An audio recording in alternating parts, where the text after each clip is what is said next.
It has been a long time and a ton of hard work leading up to this point right here, but in case you're just now tuning in, let's do a quick recap. I decided I want to have a mobile base camp to take around with me on the various adventures across Alaska, especially in the winter. So I built an 8x12 cabin that sits on this 16-foot trailer, which means I have room for a 4-foot porch. The trailer's axles are rated to 7,000 pounds, but that doesn't include the weight of the trailer itself. So I've been trying to build this thing as light as possible. Short walls, spaced out framing, thin plywood, you name it. After the last episode, my anxiety about how much it's going to weigh got the best of me, and I decided to have it weighed professionally before I took any more steps, just to make sure that I wasn't going to overshoot my axles rating.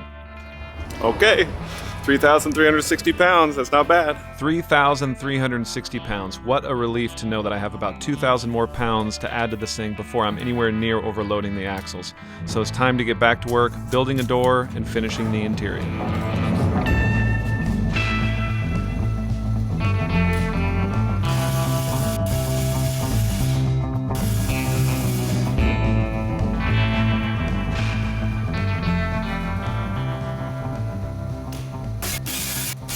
To me, the idea of building a door was one of the most daunting tasks of all of this. I'm okay with framing, I know how to stick a couple of 2x4s together and put some plywood on it, but when it comes to fine finish work, it's just really not my skill set. And I've never actually built a door. All the other doors I've ever done for my cabins have been pre-hung, which I would have happily done for this build, but this door opening is really unique and there's no pre-hung doors that would fit.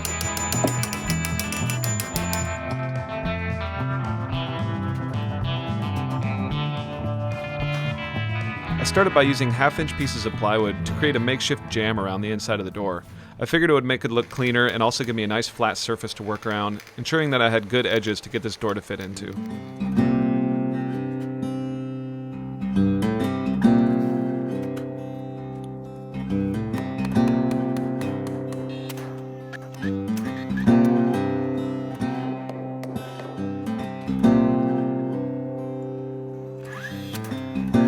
The first bit of head scratching was just figuring out what I was going to make the door out of. I thought about sandwiching together various pieces of plywood and foam and framing, but the problem is that most doors need to be between 1 3/8 to 1 3/4 thick. That's the size that all the typical handles fit and a lot of the hardware is designed to go with. And there's not a whole lot of different combinations of plywood and framing that makes between 1 3/8 and 1 3/4, but it just so happens that a 2x6 laid on its side is 1.5 inches. So I figured if I could combine some 2x6s laid flat, that would at least get me my thickness. I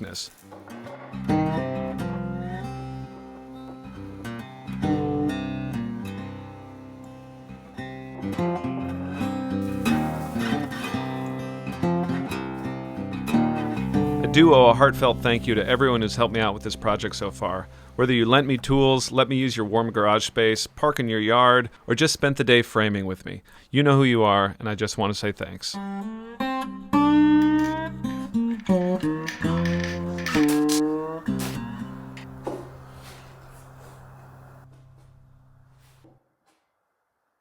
In order to keep things from buckling when I clamped it down, I decided to put these 2x4s across the top and screw them to the 2x4s underneath to try to keep things nice and flat.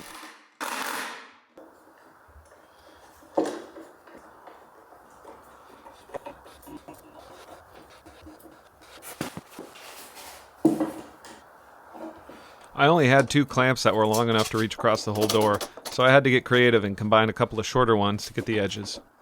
After it was all done, I let it sit for 24 hours and then came back to remove the clamps.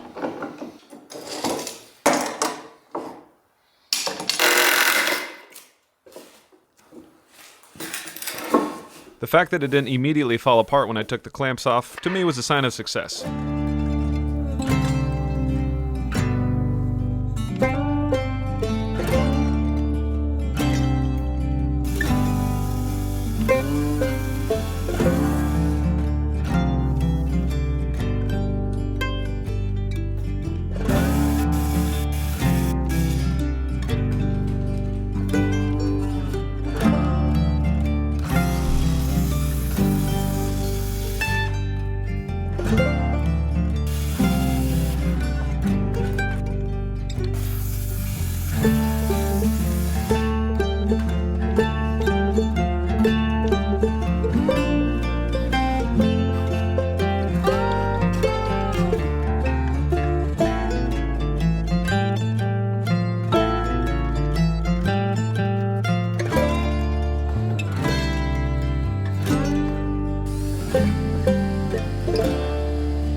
case you're new to my channel, I'll let you know that all the music in my videos is original. It's written and recorded by me and my friend Forrest Wilson. These tracks are off the new Christmas album that we have, and it's available for download on my website at alaskacabinadventures.com. So if you guys need some cozy cabin Christmas in your life, head over to my website and check that out.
This is the kind of woodworking that I was talking about that makes me really nervous. Getting things exactly perfect with a door is really important so that it fits in these tiny, tight little clearances. And using a chisel and a hammer, it's like, man, this is just not my skill set. But I managed to take my time and make it work. And I have to say, I actually really enjoyed it. I look forward to doing more of this stuff in the future.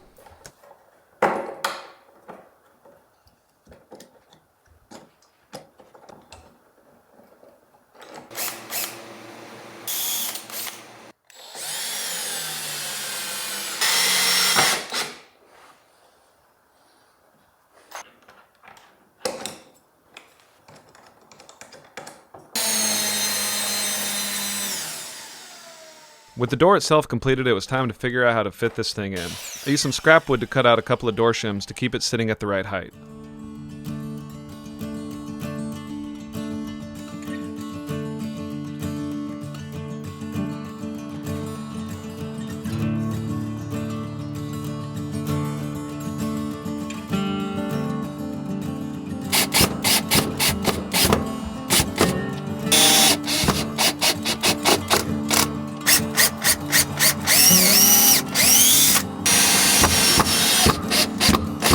Alright, this is the moment of truth.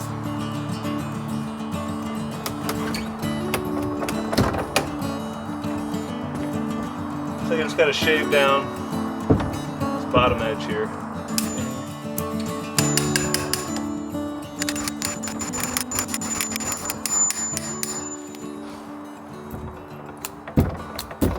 Definitely not the prettiest, but I figured it would get the job done.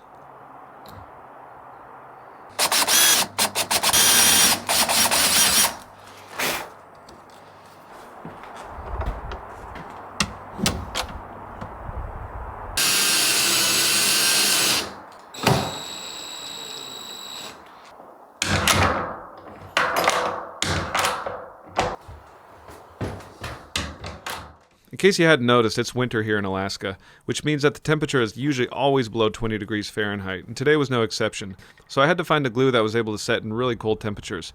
I found this stuff by Liquid Nails that said it was good from 0 Fahrenheit all the way up to 100 Fahrenheit, so I opted for that. The problem is that the stuff was really thick and plasticky, so it was actually hard to get the different woods to seat tight together after I put the glue on because of how thick it was.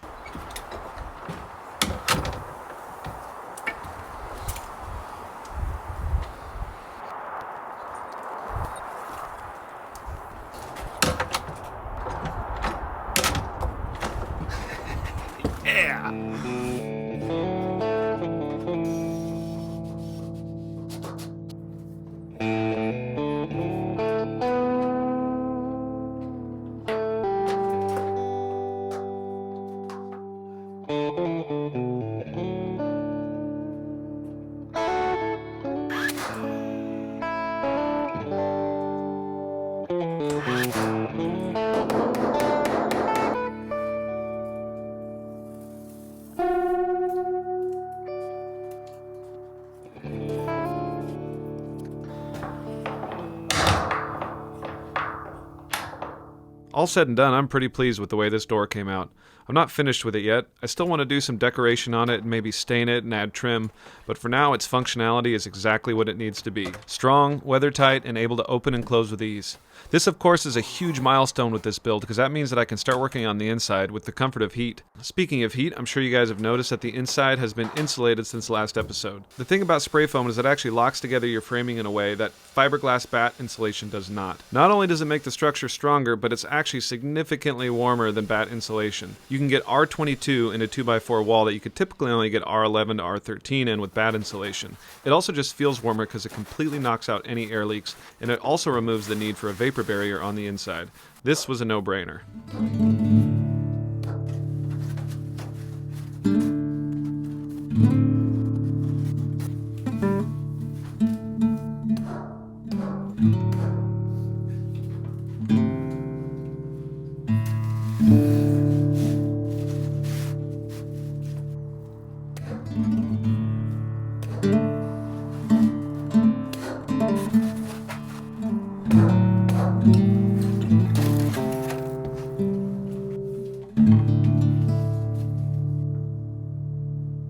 I plan on powering this cabin with a variety of different EcoFlow power stations. They work really well for off-grid purposes, and so I figured they'd work great for a mobile cabin. This little power station that I'm using is the River 3, which typically I use for charging my camera batteries on the go, but I thought it would work good for keeping the lights on in here while I finish the floor.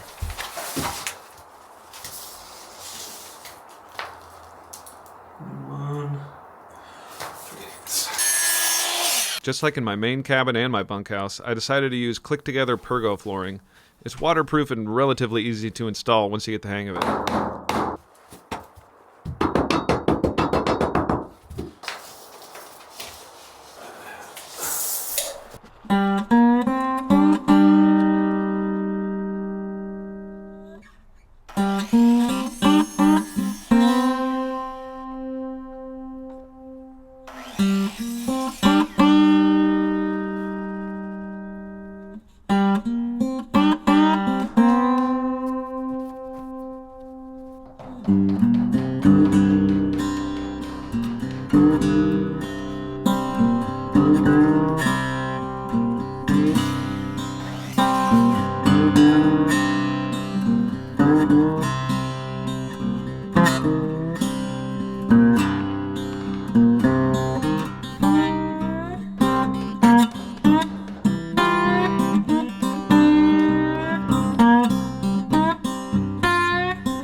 Well, I cut the wrong side, but luckily I can still just cut the same board, but now I gotta cut it again. Okay.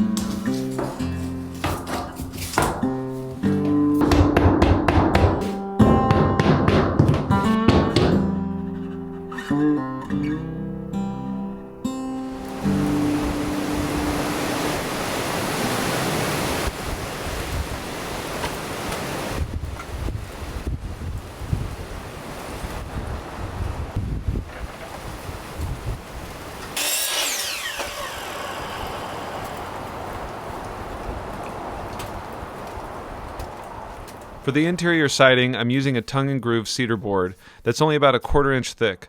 This is going to make it much lighter than your typical 1 inch or 1/2 inch thick. The only thing about these boards is that they're so thin that the tongue on them tends to break really easily, and they're really not designed to go over top of studs. They're meant to go over drywall or some kind of flat surface. But they're surprisingly inexpensive considering that they're cedar, and they're going to look and smell amazing when they're all done.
All right, one down, free to go.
Cutting these pocket angles can be pretty tricky for a 612 roof pitch because your typical chop saw doesn't have a steep enough angle on it to cut them. So instead I just made a template and then cut it out with a circular saw by hand.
Okay.